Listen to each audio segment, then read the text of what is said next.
अस्सलाम वालेकुम नाजरीन। इस किस्से के आगाज़ में अजीज़ अर्तुगरुल और उसके साथियों को गिरफ्तार करके एक मेहमान खाने में पहुंच जाता है और कहता है, यहाँ इंतज़ार करें अर्तुगरुल साहब। अर्तुगरुल पूछता है, सुल्तान ने हमें क्यों गिरफ्तार करवाया है अजीज़? अजीज़ कहता है, शम्सुद्दीन अल्तुन ने सुल्तान को एक ख़त भेजा था। उसने लिखा है कि आपने गोख्तू को कत्ल कर दिया है। अर्तुगरुल कहता है, हाँ ये सच है, मैंने उसे कत्ल किया है क्योंकि उसने अहमद को मारने की कोशिश की थी। सादतीन इससे इंतकाम लेना चाहता था। अजीज़ कहता है, अल्तुन ने यह भी लिखा है कि उसके ख्याल में आपने सादतीन को भी मार दिया है और अब आप सुल्तान को मारने जा रहे हो। अर्तुगरुल कहता है, यह झूठ और बोतान है। मैंने ना ही अमीर सादतीन को कत्ल किया है और ना ही सुल्तान को कत्ल करने का कोई इरादा है, बल्कि इसके बरक्स हम सुल्तान की जान बचाने के लिए जा रहे थे। उनकी जान खतरे में है। अगर हमने जल्द हरकत ना की तो उनको कत्ल कर दिया जाएगा। आप हमें पकड़कर उनके दुश्मनों की मदद कर रहे हैं। अजीज़ कहता है, मेरी जिम्मेदारी आपको गिरफ्तार करके सुल्तान के सामने पेश करना है अर्तुगरुल साहब। आपकी किस्मत का फैसला सुल्तान करेंगे। अर्तुगरुल कहता है, महापरी खातून और अमीर सादतीन सुल्तान को कत्ल करने की कोशिश करेंगे। यह सुनकर अजीज़ हैरान हो जाता है और कहता है, आप जानते हो कि आप क्या कह रहे हो अर्तुगरुल साहब? अर्तुगरुल कहता है, मैं बहुत अच्छी तरह से जानता हूँ। फिर अजीज़ अपने सिपाहियों को कहता है, दरवाजे बंद कर दो। यह कहकर वो सब बाहर निकल जाते हैं। उनके जाने के बाद अर्तुगरुल कहता है, अल्तुन ने सुल्तान की तरफ जो झूठा खत लिखा है, इससे लगता है कि वो हमें सुल्तान के सामने जाने से रोकना चाहते हैं। हमें अपने हाथ आज़ाद करने होंगे अहमद। फिर अहमद अपने दांतों से अर्तुगरुल की रस्सी खोलने की कोशिश करने लगता है। दूसरी तरफ कारा जैसर किले के कैदखाने में बामसी नमाज अदा कर रहा था। नमाज के बाद वो दुआ मांगते हुए कहता है, या अल्लाह हमारी मदद फरमा, मेरी हफ्सा और मेरे बच्चे की हिफाजत फरमा, उनको जल्द सेहतयाब कर दे। दूसरी तरफ काय कबीले में इब्नुल अरबी हफ्सा का इलाज कर रहे थे और साथ साथ अल्लाह से दुआ मांग रहे थे। कारा जैसर किले में मारिया हकीम अर्तुग के पास आकर कहती है, मैं आपके लिए खाना लाई हूँ अर्तुग साहब। हकीम अर्तुग कहता है, मुझे भूख नहीं है। मारिया कहती है, आपने सुबह से कुछ नहीं खाया, आप अपने आप को सजा दे रहे हैं। अर्तुग कहता है, हम बहुत सी मुश्किलात से गुजरे हैं, लेकिन ऐसा पहली दफ़ा हुआ है। तुर्गुत और बामसी भाइयों की तरह थे। मैं समझ नहीं पा रहा कि ऐसा कैसे हुआ है। अब तुर्गुत मर चुका है और बामसी कैदखाने में है। इतने में एक सिपाही अंदर दाखिल होता है। हकीम अर्तुग उसे कहता है, अब हमने एहतियाती तदाबीर ले ली हैं। आप काय कबीले जाकर हाइमा खातून को इस वाक़े के बारे में बता दो। कल हम तुर्गुत के जनाजे को लेकर कबीले जाएंगे। इसके बाद सुबह का वक्त हो जाता है। एक सल्जूक सिपाही वहां पहुंचता है जहां महापरी और सादतीन के सिपाही खड़े इंतजार कर रहे थे। वह सिपाही एक कमांडर को बताता है कि अर्तुगरुल और उसके सिपाही मेहमान खाने में मौजूद हैं और उनके हाथ बंधे हुए हैं। यह सुनकर कमांडर कहता है, बहुत अच्छे, अब तो हमारा काम और भी आसान हो जाएगा। वो उस मेहमान खाने से कभी नहीं निकल सकेंगे। इसके बाद वो सब वहां से चल पड़ते हैं। दूसरी तरफ तीतन और एंग्लोस हनली बाजार के करीब पहुंच चुके थे। तीतन कहता है, कुछ आदमी यहीं रुक कर उनके लिए जाल बिछाएंगे, बाकी मेरे साथ जाएंगे। फिर तीतन एंग्लोस को कहता है, जब हम हमला शुरू कर देंगे तो तुम भी अपने सिपाहियों को लेकर आ जाना। इसके बाद तीतन कुछ आदमियों के साथ घोड़ा गाड़ी में छुपकर रवाना हो जाता है।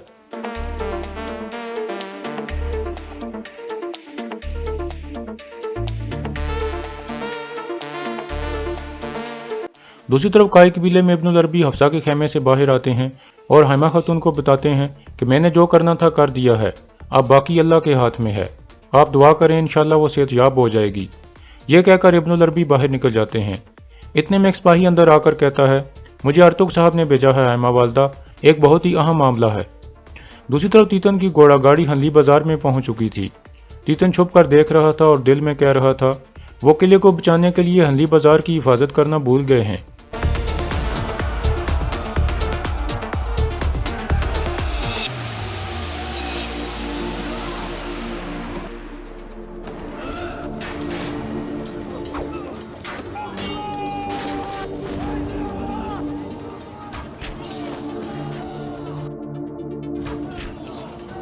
दूसरी तरफ एक मेहमान खाने में अर्तुगरुल और उसके सिपाहियों को बांध कर रखा गया था।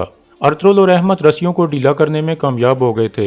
इतने में अजीज अंदर आकर कहता है, अर्तुगरुल साहब वक्त आ गया है, चलें।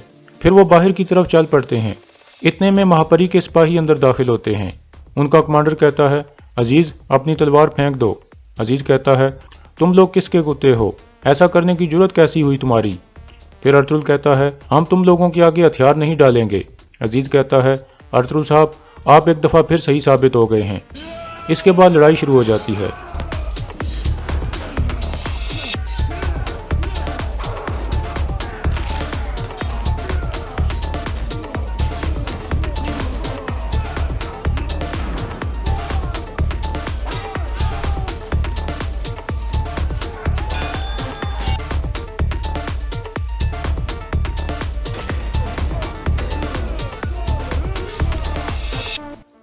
دوسری طرف ہنلی بازار میں بھی لڑائی جاری تھی۔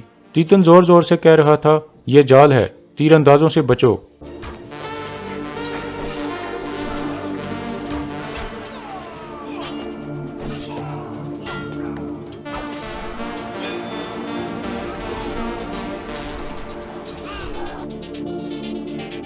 دوسری طرف مہمان خانے میں بھی لڑائی جاری تھی۔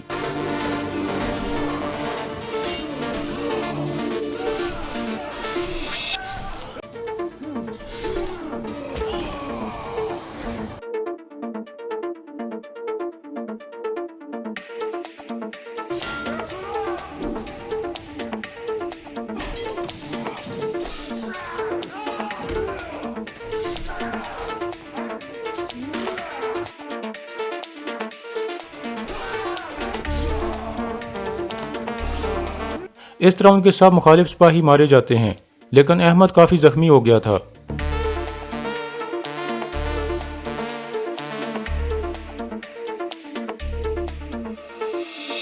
ارطغرل کہتا ہے، تمہارے زخم اتنے گہرے نہیں ہیں احمد، ہم تمہیں بچا لیں گے۔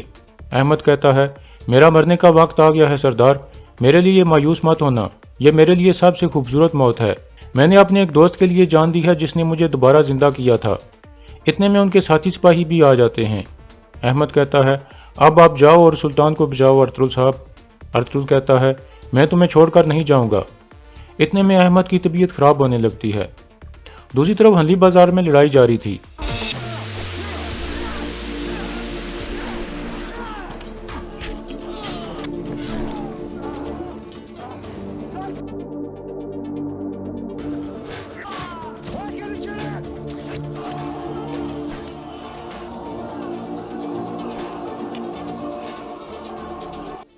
اس طرح تیتن اور اس کے آدمی محل کے اندر داخل ہو جاتے ہیں۔ دوسری طرف انگلوس اپنے سپاہیوں کو کہتا ہے، چلو چلیں، خونی دعوت شروع ہو چکی ہے۔ پھر وہ اٹھ کر ہنلی بازار کی طرف بڑھنے لگتے ہیں۔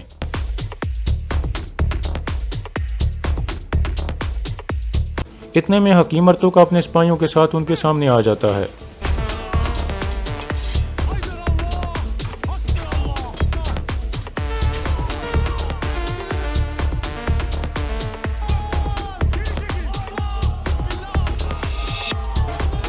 اس طرح انگلوس اور اس کے ساتھی بھاگ جاتے ہیں۔ دوسری طرف تیتن اور اس کے ساتھی محل کے مرکزی ہال میں پہنچ چکے تھے۔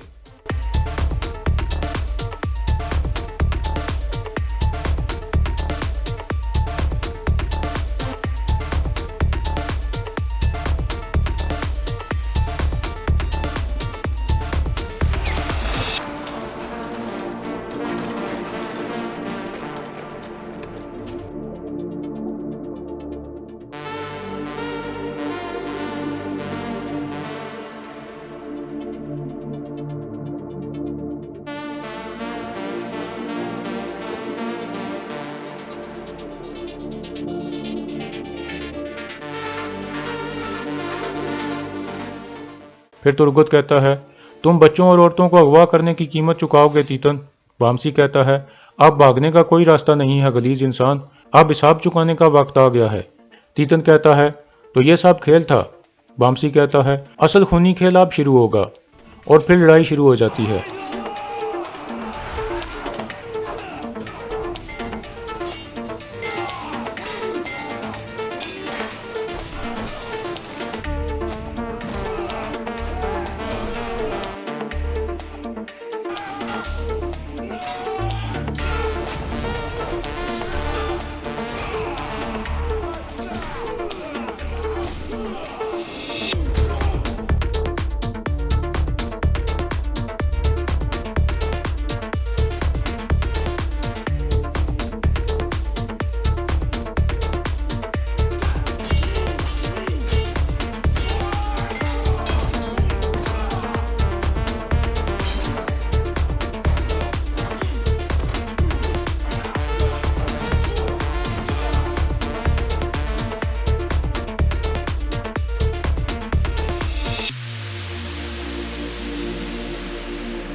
اس طرح تیتن کے سارے آدمی مارے جاتے ہیں، جبکہ تیتن کو بامسی بے ہوش کر دیتا ہے اور کہتا ہے میں تمہیں تڑپائے بغیر نہیں ماروں گا۔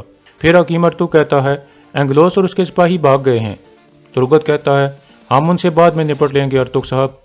اس کے بعد حکیم ارطغرل کو ایک خیال آتا ہے جس میں بامسی ترگت کو کہہ رہا تھا تم میری بیوی اور بچے کی موت کی قیمت چکاؤ گے ترگت۔ اتنے میں حکیم ارطغرل نے آ کر کہا تھا یہ قیمت ترگت نہیں بلکہ ماریا چکائے گی، وہ غدار ہے، کیونکہ صرف وہی تیتن کو وہ خبر دے سکتی تھی۔ ترگت پوچھتا ہے لیکن ہمیں اس بات کا یقین کیسے ہوگا؟ حکیم ارطغرل کہتا ہے ہم ایک ایسا کھیل کھیلیں گے کہ غدار بھی سامنے آ جائے گا اور ہمیں تیتن کا سر بھی مل جائے گا۔ اس طرح یہ سارا کھیل کھیلا گیا تھا۔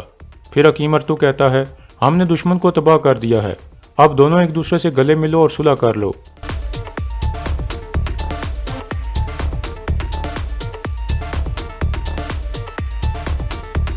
دوسری طرف مہمان خانے میں احمد زخمی حالت میں موجود تھا اور عبد الرحمن اس کے زخموں کے لیے دوا تیار کر رہا تھا۔ احمد ہوش میں آتے ہی پوچھتا ہے ارطغرل صاحب کہاں ہیں؟ عبد الرحمن کہتا ہے وہ آپ کے زخموں پر پٹیاں باندھنے کے بعد سلطان کو بچانے کے لیے چلے گئے ہیں، انہوں نے ہم دونوں کو آپ کی دیکھ بھال کے لیے یہاں چھوڑ دیا ہے۔ احمد کہتا ہے اللہ ارطغرل صاحب کی مدد فرمائے۔ دوسری طرف سلطان کے باورچی نصیر الدین کی انٹری ہوتی ہے۔ وہ جنگل میں ایک جگہ پہنچ گیا تھا۔ اتنے میں سعادت الدین وہاں پہنچتا ہے اور اس کے پاس آ کر کہتا ہے میں نے تمہیں سلطان کے پاس رینگنے کے لیے نہیں بھیجا تھا بلکہ تمہیں ایک اعلیٰ مقام پر پہنچانا چاہتا تھا، اور اب وہ وقت آ گیا ہے۔ نصیر الدین کہتا ہے میں بہت خوفزدہ ہوں امیر حضرت۔ سعادت الدین کہتا ہے پریشان مت ہو، آج رات کو تمہاری ساری پریشانیاں دور ہو جائیں گی۔ نصیر الدین وہ پوٹلی لے لیتا ہے اور پھر کہتا ہے سلطان آج شہزادہ غیاث الدین کے ساتھ شکار پر گئے ہیں۔ سعادت الدین کہتا ہے اعلیٰ، جب سلطان اپنے پسندیدہ پرندوں کا شکار کر کے کھا رہے ہوں گے تو وہ اپنے دائمی امن کو پہنچ جائیں گے، آخر ایک عہد کا خاتمہ ہو جائے گا۔ جب کام ہو جائے تو مجھے آگاہ کر دینا، ہم یہیں ملیں گے، پھر میں تمہیں تمہارے حق کے مطابق ایک خوشی دوں گا۔ کیا سمجھ گئے تم؟ نصیر الدین ڈرتے ڈرتے کہتا ہے میں سمجھ گیا امیر حضرت، سلطان آج رات کو اپنے دائمی امن کو پہنچ جائیں گے۔ اور یہاں اس قسط کا اختتام ہو جاتا ہے۔